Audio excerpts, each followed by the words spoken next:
नमस्कार साथियों।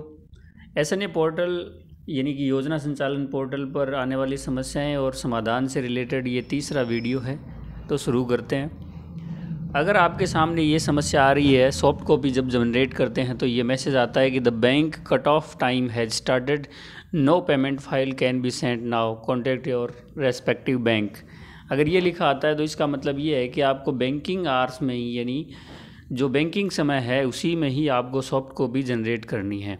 10 से 4 के बीच में ही आप सॉफ्ट कॉपी जनरेट करें तो ये समस्या नहीं आएगी। अगर आप नाइट में अगर आप सॉफ्ट कॉपी जनरेट कर रहे हैं तब आपको इस तरह की समस्या आती है। तो सॉफ्ट कॉपी जनरेट करते समय ध्यान रहे कि वो बैंकिंग आवर्स ही हो, यानी 10 से 4 के बीच में ही आप करें तो ये समस्या आपको नहीं आएगी। अगर आपके सामने ये समस्या आती है, पेमेंट जो है वो स्टेटस रिजेक्टेड बाय बैंक लिखा आता है। जब हम पेमेंट स्टेटस देखते हैं तो रिजेक्टेड बाय बैंक लिखा आता है, तो इसका मतलब ये है कि आप ई एडवाइस एक बार चेक करें। और ई एडवाइस में अगर ये बिल आपको मिल जाता है जिस पे ये रिजेक्शन लगा है, अगर ई एडवाइस में वो बिल मिल जाता है तो उस ई एडवाइस को प्रोसेस करना है और उस ऑब्जेक्शन को आपको दूर करते हुए प्रोसेस कर देते हैं। लेकिन अगर वहाँ पे जब आप ई एडवाइस चेक करते हैं और वहाँ पे आपको दिखाता है कि नो रिकॉर्ड फाउंड, यानी वो जो बिल है जो रिजेक्ट हुआ है बैंक से वो ई एडवाइस के अंदर नहीं है, तो आपको अपने रेस्पेक्टिव बैंक जो भी आप जिसमें आपका एसएनए का अकाउंट है, सिंगल नोडल अकाउंट, उस बैंक में आपको कांटेक्ट करना पड़ेगा और वहाँ से आपको एक्चुअली पता चलेगा कि किस कारण से आपका बिल जो है वो रिजेक्ट हुआ है। तो उसके लिए आपको बैंक से कांटेक्ट करना पड़ेगा। अगला है कि खर्च करने के बाद भी हिस्ट्री में चेक करने पे लिमिट से रुपए कम नहीं हुए। ये क्वेश्चन आ रहा है कि हमने इतना रुपए खर्च कर दिए लेकिन लिमिट से पैसे कम नहीं हो रहे। तो लिमिट से जो है वो पैसे कम नहीं होंगे। जब हम हिस्ट्री चेक करते हैं तो लिमिट से पैसे कम नहीं होंगे। लिमिट जितनी जारी हुई है वो उतनी की उतनी रहेगी, लेकिन जैसे जैसे आप खर्च करेंगे उतना ही आपका एक्सपेंडिचर जो है वो बढ़ता जाएगा। और एक टाइम ऐसा आएगा जब आपका लिमिट और आपका एक्सपेंडिचर जो है वो दोनों बराबर हो जाएंगे। इसका मतलब आपका 100% जो है लिमिट का यूज़ आपने कर लिया है। तो लिमिट से पैसे कम नहीं होंगे, एक्सपेंडिचर में ऐड होंगे। हेड वाइज लिमिट कैसे चेक करें कि किस मद में कितने रुपए आए हैं, ये हम कैसे चेक करें? तो देखिए, हेड वाइज हम एसएनए पोर्टल पर चेक नहीं कर सकते कि किस मद में कितने रुपए आए हुए हैं।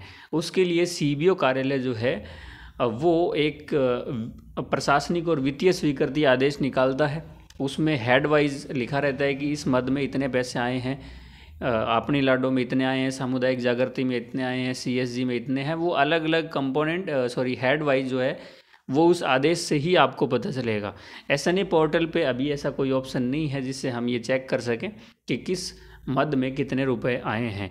लेकिन हाँ, जब आप बिल जनरेट कर देते हो तो हम कंपोनेंट ऐड करते हैं, तो हम वहाँ पे एक्सपेंडिचर ज़रूर चेक कर सकते हैं कि किस कंपोनेंट में अपना कितना एक्सपेंडिचर हुआ है। तो आप कंपोनेंट वाइज एक्सपेंडिचर चेक कर सकते हैं। जैसे हम डिटेल निकालते हैं वेंडर वाइज, तो वहाँ पे अगर आप कंपोनेंट वाइज एक्सपेंडिचर देखेंगे तो पूरी डिटेल आ जाएगी जहाँ पे कंपोनेंट का एक्सपेंडिचर लिखा होगा। ये क्वेश्चन भी आ रहा है कि पीओ अधीनस्थ विद्यालय जो हैं, पीएस यूपीएस विद्यालय, उनको हम कैसे लिमिट जारी करें? तो देखिए, पीएस यूपीएस विद्यालयों को कोई भी पीओ विद्यालय जो है उसको लिमिट जारी नहीं करनी है।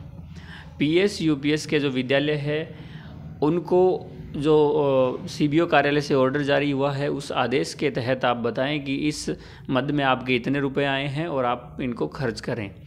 वो खर्च करने के बाद आपको बिल और वाउचर जो भी हैं वो आपके सामने लेके आएंगे और स्टॉक एंट्री करते हुए तो उस बिल वाउचर के बिल के आधार पे आप उनको पेमेंट करेंगे। यानी कि पीएस यूपीएस को लिमिट जारी नहीं करनी है।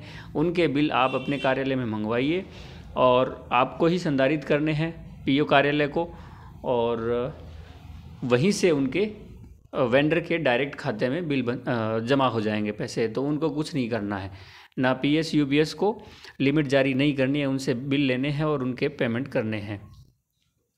क्या हम वेंडर को बेनिफिशियरी में और बेनिफिशियरी को वेंडर में चेंज कर सकते हैं? तो इसका सीधा सा आंसर है कि नहीं कर सकते।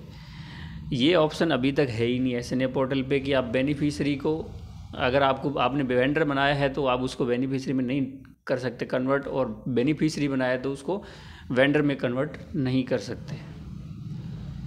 अगला है कि ट्रांसपोर्ट वाउचर का भुगतान कैसे करना है। ये क्वेश्चन भी काफ़ी बार आ रहा है कि क्या संस्था पर, जैसे पीएस या यूपीएस का है, तो क्या संस्था प्रधान के खाते में पैसे ट्रांसफ़र कर दें और वहाँ से वो डिस्ट्रीब्यूट कर देगा, तो ऐसा नहीं करना है। यहाँ पे ट्रांसपोर्ट वाउचर के लिए जो भी लाभान्वित छात्र हैं उनके उसका खुद का या उनके पेरेंट्स का अकाउंट लेना है। इसके लिए आप विभाग के जो निर्देश हैं उनका ज़रूर ध्यान रखें कि क्या छात्र का ही खाता लेना है। ज़्यादातर ये है कि छात्र और उनके माता पिता का खाता चलेगा, जो जन आधार में ज़्यादातर लिंक है, तो वहाँ से उनको बेनिफिशरी बनाते हुए डायरेक्ट उनके अकाउंट में पैसे जमा कराने हैं।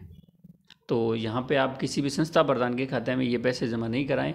इसके लिए आपको डायरेक्ट जो लाभान्वित छात्र हैं सबको बेनिफिशरी बनाना है और सबके खाते में डायरेक्ट पैसे जमा कराने हैं। तो ये समस्याएं और इनके समाधान हमने देखे। इसी तरह के और वीडियोज़ के लिए हमारे साथ बने रहिए और चैनल को प्लीज़ लाइक करें, सब्सक्राइब करें और वीडियो को शेयर करें ताकि जानकारी जो है वो सभी तक पहुंच जाए। धन्यवाद।